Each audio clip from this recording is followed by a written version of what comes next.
Picture a medieval battle. The ground trembles, dust rises. Out from the fog charges a knight in glittering plate armour, sitting atop a warhorse the size of a garbage truck. It's a monster, a giant, heavy draft behemoth with hooves like dinner plates.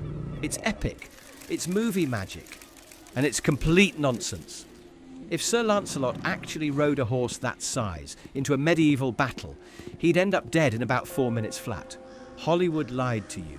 The brutal killing machines of the Middle Ages didn't ride giant draft horses. They rode horses that, by today's standards, were barely larger than overgrown ponies. Think about that for a second. We're talking about elite, hyper-violent rich guys whose entire life was dedicated to war. They had endless money, total control over livestock breeding, and access to the absolute best military technology of their era. Yet, when picking a mount to ride into a sea of sharp metal, they turned down the giants and picked the little guys. Why? The answer isn't that they couldn't breed bigger horses, it's that a massive horse was actually a death sentence on the battlefield. To understand why, we have to talk about modern movies first. Filmmakers needed something visually terrifying. They saw a knight in heavy armour, so they assumed the horse needed to match. Therefore, prop directors started casting breeds like Percherons, Clydesdales and Shires, huge, majestic animals. But there's a massive problem with that logic. Those gigantic draft horses didn't actually exist in the Middle Ages, not in that form. We bred them much later during the Industrial Revolution, specifically to pull massive agricultural ploughs and heavy coal carts. They're working trucks. Archaeologists recently analysed thousands of horse bones from medieval sites across England. They checked noble castles, London bone pits and battlefields. They found something astonishing. The vast majority of medieval warhorses were under 15 hands tall. A hand is 4 inches. So 15 hands means the horse stood 5 feet tall at the shoulder. That's roughly the size of a modern riding pony or a small hunting horse. The absolute biggest, absolute rarest warhorses they could find, the legendary Destriers, topped out around 15 hands. They were tiny. So how did we end up believing knights rode massive tanks? Because we fundamentally misunderstand how plate armour worked. We think plate armour was an unbearable burden. We picture knights as clunky metal statues who could barely lift their arms. Therefore, we assume they needed a crane to get into the saddle and a draft horse to haul their weight. Except full plate armour only weighed around 50 pounds.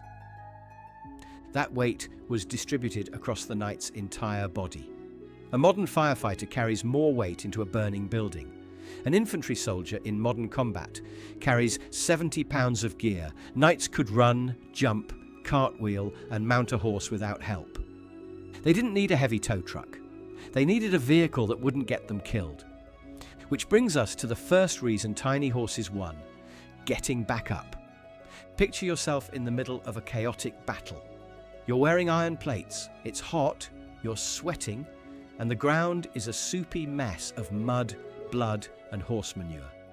Suddenly, an enemy foot soldier trips your mount. You slide off, you hit the mud. You survive the fall, kill the guy who tripped you, and now you need to remount. If your horse is a massive 6-foot-tall draft horse, you're in serious trouble. Mounting a beast that tall in 50 pounds of metal requires either a sturdy wooden crate, a stepladder, or 2 squires aggressively lifting your backside. None of those options exist while angry peasants are trying to stab you with pitchforks. But if your horse stands barely 5 feet tall at the shoulder, you grab the saddle horn, plant a boot in the stirrup and swing your leg over. You're back in the fight in 3 seconds. Convenience saved lives. Therefore, small size was an active safety feature. Then there's the problem of food. An army moves on its stomach, but a medieval cavalry unit moves on its horse feed. A giant horse consumes an obscene amount of grain every single day. Medieval logistics were a nightmare. There were no supply trucks, no paved roads, no refrigerator cars. You ate what you carried or what you plundered from local villages. If you march an army of 500 knights riding giant draft horses through enemy territory, those horses will eat every field dry in 2 days. Once the grain runs out, massive horses drop weight rapidly. They get sluggish. They die. Smaller horses, however, require far less feed. They're easier to sustain on rough forage, scrub grass, and whatever poor quality hay your scouts manage to steal. Choosing a smaller horse meant your army actually made it to the battle alive, instead of starving in a ditch 3 miles back. Now, let's talk about the physics of a lance strike. When people picture a cavalry charge, they think of maximum force. Big horse equals big momentum, therefore bigger horse equals harder hit. Makes sense on paper. Fails on the field. A medieval charge wasn't about slamming into a brick wall, it was about stability. When a knight couched his lance under his arm and hit a target at 20 miles an hour, Newton's third law kicked in immediately. For every action, there's an equal and opposite reaction. That impact pushes right back into the knight's chest. If you're sitting 6 feet in the air on a massive top-heavy horse, that force creates a huge lever effect. It pops you straight out of the saddle like a cork out of a champagne bottle. A smaller horse gives you a lower center of gravity.